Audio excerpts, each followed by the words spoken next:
اور ہم نے اپنا نقطہ نظر دیا ہے، وہ بھی کسی پر مخفی نہیں ہے۔ جو پہلا ڈرافٹ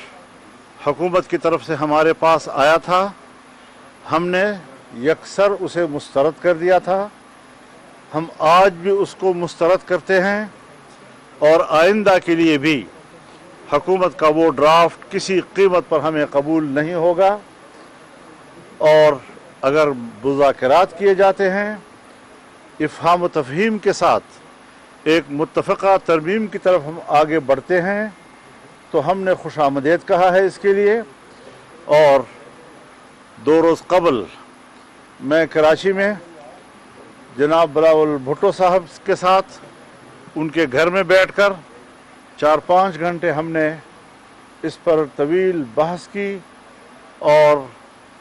ہر ایک شق کو اور ترمیم کے کلاز کو ہم نے زیر بحث لایا۔ جن چیزوں پہ اتفاق ہوا ہم نے اس کو بھی میڈیا کے سامنے اس کا اعلان کیا، اور کچھ چیزیں تھیں کہ جو ابھی مشاورت کے قابل ہیں اور ان پر مشاورت ہونی چاہیے۔ کل جب لاہور میں میاں نواز شریف صاحب کے رہائش گاہ پر مذاکرات ہوئے، وہ بھی کوئی 4-5 گھنٹے تک چلتے رہے۔ وہاں بھی 3 پارٹیاں اکٹھی ہوئیں، پاکستان پیپلز پارٹی کے صدر مملکت جناب آصف زرداری صاحب، بلاول بھٹو صاحب، میاں نواز شریف صاحب، وزیر اعظم شہباز شریف صاحب، ان کی پوری ٹیم، ان کے ساتھ بڑی طویل مشاورت ہوئی، اور وہاں بھی کچھ حصوں پر اتفاق رائے ہو گیا۔ کچھ چیزیں ابھی بھی اس قابل تھی کہ مزید مشاورت جاری رکھی جائے، اور میں نے یہ بھی کہا تھا کہ وہاں پر ہم ان متنازع شقوں پر بھی مفاہمت کے قریب ہیں، تقریباً ہم قریب پہنچ چکے ہیں۔ آج ہماری میٹنگ پاکستان تحریک انصاف کے ساتھ تھی، ان کے قیادت یہاں تشریف لائی۔ ہم نے آج بڑی تفصیل کے ساتھ اس ساری صورتحال سے ان کو آگاہ بھی کیا۔ یہ اپوزیشن کی بڑی جماعت ہے، اور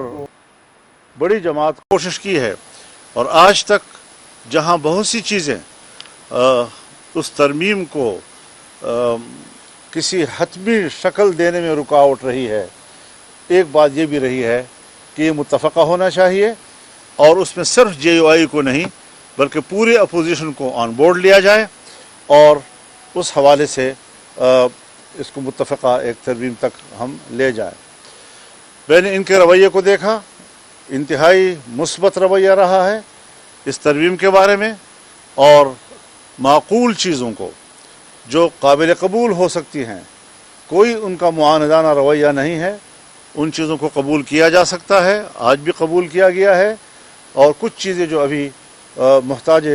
مشاورت ہیں اس پر مشاورت کے لیے طے ہوا ہے کہ یہ مشاورت کل بھی ہماری جاری رہے گی۔ میں یہی بات حکومت سے بھی کہنا چاہتا ہوں، پرائم منسٹر سے بھی کہنا چاہتا ہوں، پیپلز پارٹی سے بھی کہنا چاہتا ہوں کہ جو خصوصی کمیٹی بنائی گئی ہے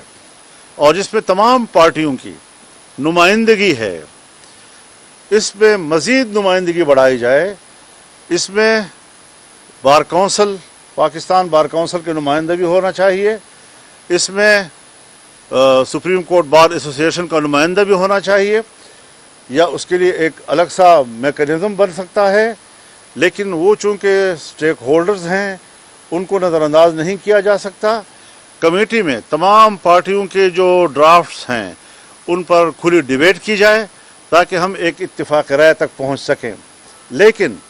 ایک بات جو ہم مسلسل مفاہمت کے جذبے سے کہتے چلے آ رہے ہیں، ہمیں کچھ ایسی رپورٹس مل رہی ہیں کہ جیسے ہماری مفاہمت کے رویے کو حکومت جو ہے وہ اس کو آسان نہیں لے رہی۔ اس میں ہمارے ساتھ ایک طرف مذاکرات چل رہے ہیں، دوسری طرف